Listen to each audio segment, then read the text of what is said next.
سيئات أعمالنا من يهده الله فلا مضل له ومن يضلله فلا هادي له ونشهد أن لا إله إلا الله ونشهد أن سيدنا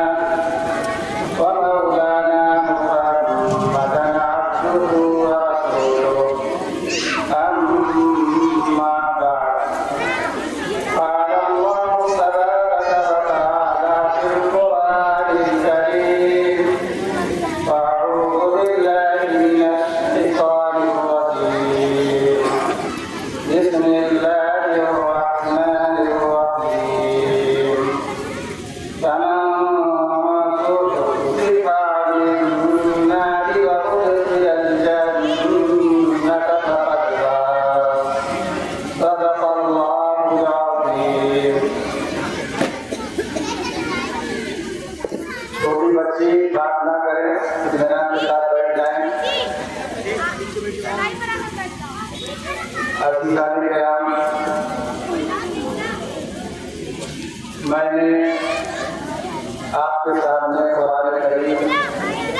کی ایک آیت تلاوت فرمائی ہے اور آج میں ایک بہت روکھا موضوع اپنانے جا رہا ہوں مدرسے کے تاثر سے جو باتیں کہی تھی میں نے آدھا گھنٹہ گاؤں والوں کے سامنے پیش کی مدرسے کا حساب دیا اور مدرسے کو کن چیزوں کی ضرورت ہے وہ سب باتیں بتا دی گئی اب میں آپ لوگوں کو جو باتیں بتانے جا رہا ہوں حالانکہ وہ نہ میرا موضوع ہے اور نہ اس بات کا میں نے کبھی موضوع بنایا لیکن عالم علماء کی ذمہ داری ہے کہ جس چیز کی عوام کو ضرورت ہو وہ چیز عوام کو بتائی جائے میں لتاجن بہت ہی معتدل ہوں مجھے کسی مسلک کسی جماعت کسی تنظیم سے نہ ہی کوئی نفرت رہتی ہے اور نہ ہی میں کسی تنظیم اور کسی جماعت کو تنظیم کرتا ہوں مجھے جو کام کرنا رہتا ہے میں وہ کام کرتا ہوں لیکن عزیزان کرام آج جو مسئلہ لوگوں کے سامنے درپیش ہے بچے سامنے رہے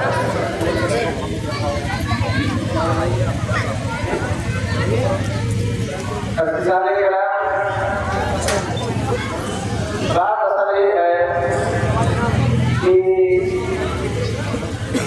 آج ہم جس دور میں جی رہے ہیں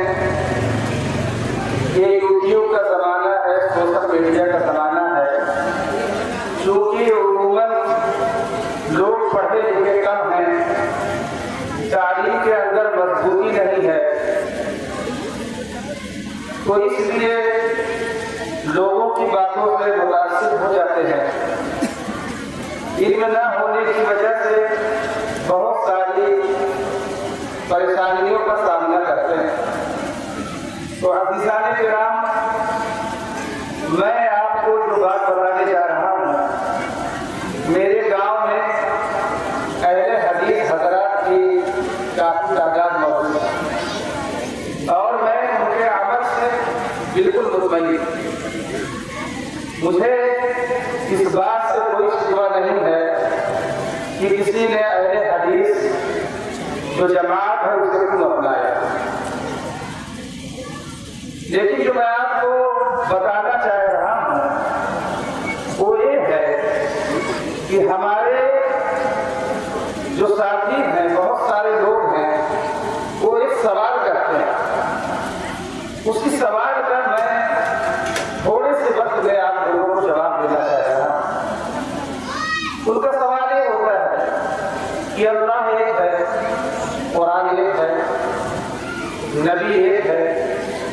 اور اس کا لایا ہوا دین اسلام ایک ہے تو پھر یہ جو چار مذاہب جسے کہا جاتا ہے یا جسے 4 مرتبے فکر کہا جاتا ہے تو صحیح ایک ہی ہونا چاہیے. تو عزیزان کرام میں آپ کو بتا دوں، میں آپ کو 3 حدیث سے اپنی باتیں سمجھاؤں گا. عزیزان کرام بات اصل یہ ہے کہ چاہے ہم کوئی بات کہیں یا اللہ کے رسول صلی اللہ علیہ وسلم ایک انسان تھے، صحابہ کرام بھی انسان بھی تھے. تو جب اللہ کے رسول صلی اللہ علیہ وسلم کوئی بات فرما رہے ہیں تو اس میں 2 باتیں ہو سکتی ہیں. ایک تو یہ ہو سکتا ہے کہ بات بالکل واضح ہو، اس کے اندر کئی معنی کا امکان نہ ہو، یا اس سے 2 باتیں نہ سمجھی جائیں تو پھر اس میں کوئی اختلاف نہیں. لیکن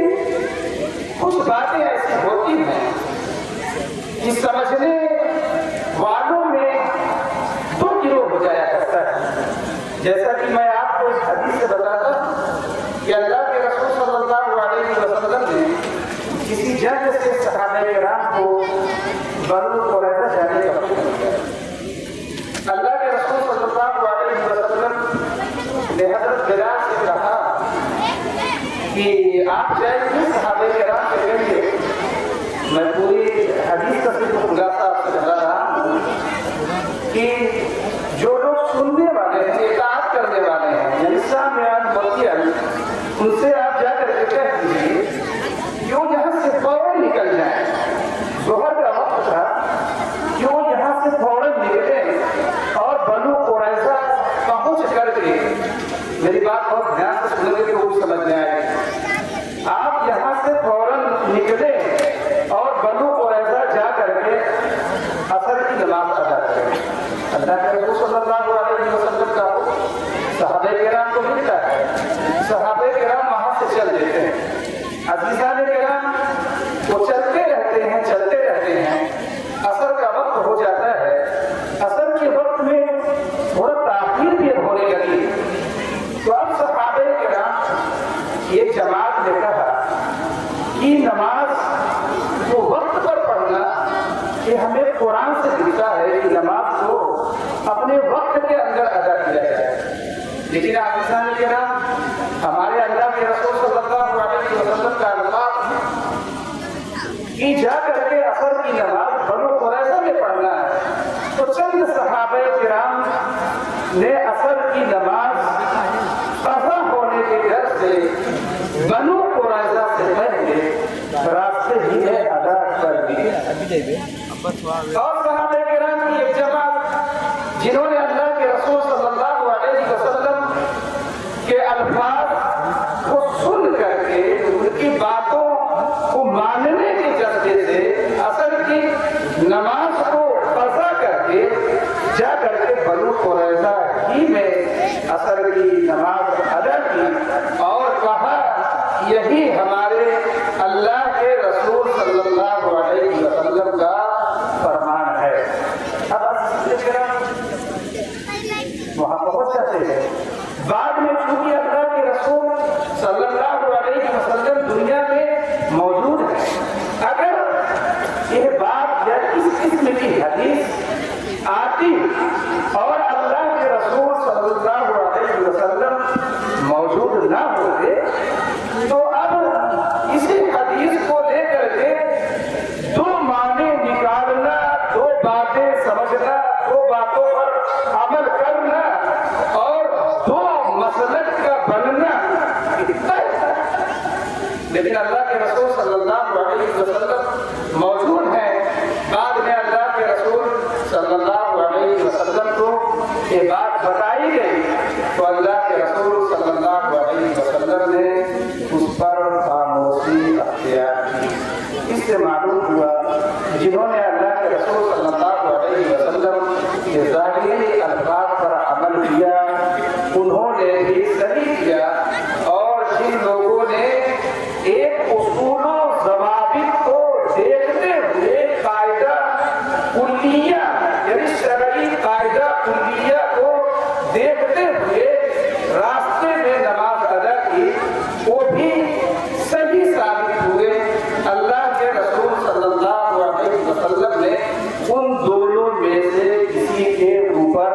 نکیر نہیں کی۔ اب عزیزان کرام، اللہ کے رسول صلی اللہ علیہ وسلم کا زمانہ چلا جاتا ہے، صحابہ کرام کی ایک بڑی جماعت اس دین کے کام کو انجام دے رہی ہے اور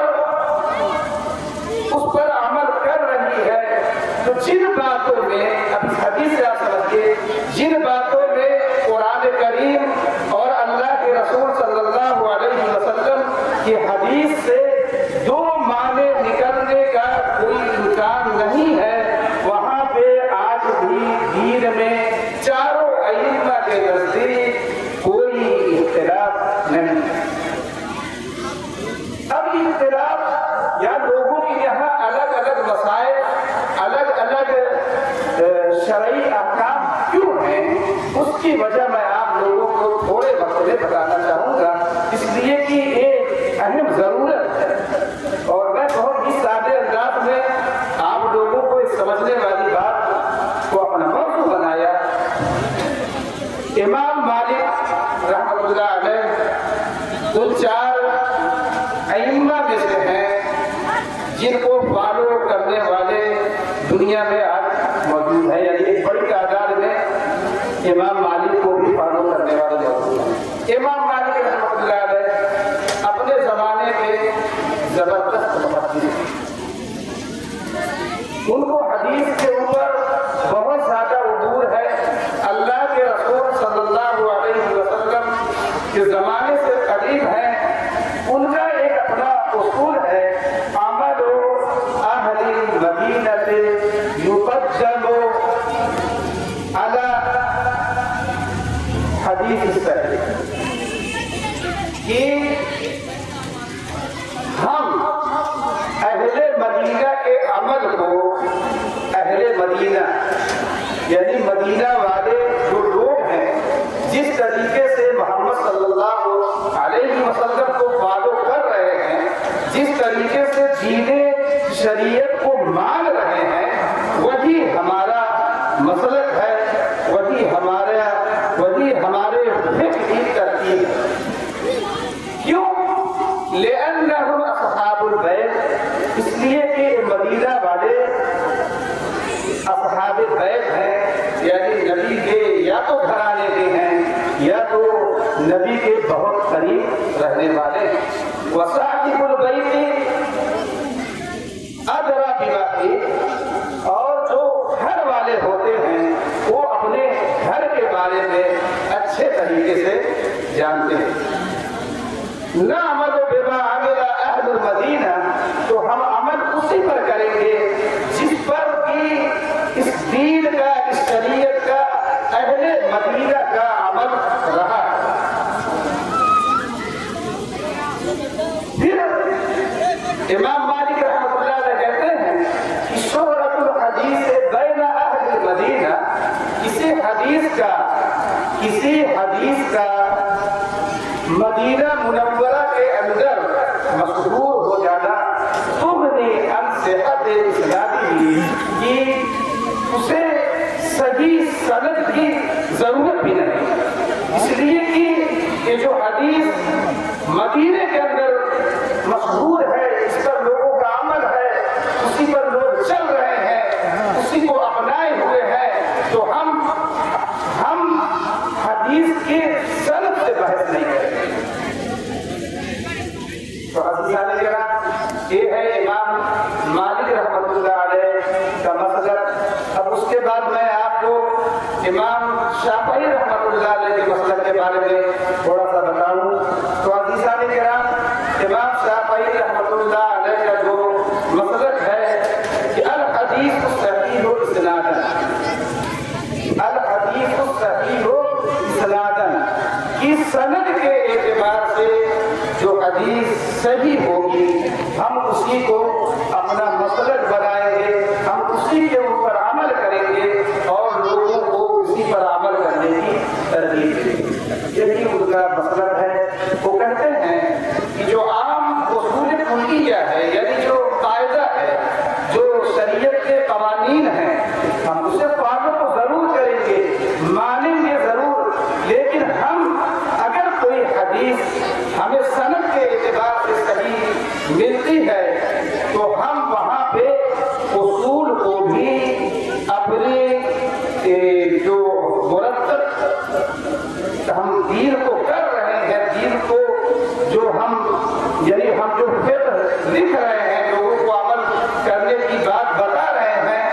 ہم اصول سے ہٹ کر کے اس پر عمل کریں گے۔ یہ امام شافعی رحمۃ اللہ علیہ کا مسلک ہے۔ اسی وجہ سے ان کے مسلک میں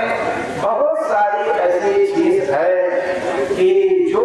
صحابہ کرام کے اندر یا صحابہ کے قول کے اندر چیزیں کچھ اور ہیں عمل کے اعتبار سے، لیکن امام شافعی رحمۃ اللہ علیہ کو جب کوئی حدیث سند کے اعتبار سے مضبوط مل جاتی ہے تو وہ عام اصول کلیہ، عام ضوابط کلیہ سے ہٹ کر کے اس حدیث پر غور کرتے ہیں۔ جیسا کہ فجر کی نماز کے بعد جو عام اصول ہے، جو صحابہ کرام کا معمول ہے، اس میں یہ ہے کہ سب کے یہاں مسئلہ ہے کہ فجر کی جو دو سنتیں ہیں بہت اہم ہیں، یعنی اتنا اہم ہے کہ وہ وجوب کا درجہ رکھتی ہیں۔ تو صحابہ کرام کی جو چیز رائج تھی اور امام مالک کا وہی مسلک ہے، اس لیے کہ وہ اہل مدینہ کو دیکھتے ہیں، ان کے یہاں کی یہی چیز ہے کہ اگر فجر کی سنت چھوٹ جاتی ہے تو اللہ کے رسول صلی اللہ علیہ وسلم بہت ساری احادیث سے بات ملتی ہے کہ اب اس سنت کو فرض کے بعد نہ پڑھ کر کے، چونکہ اب وہ قضا ہو چکی ہے، اب اسے آپ پڑھیں گے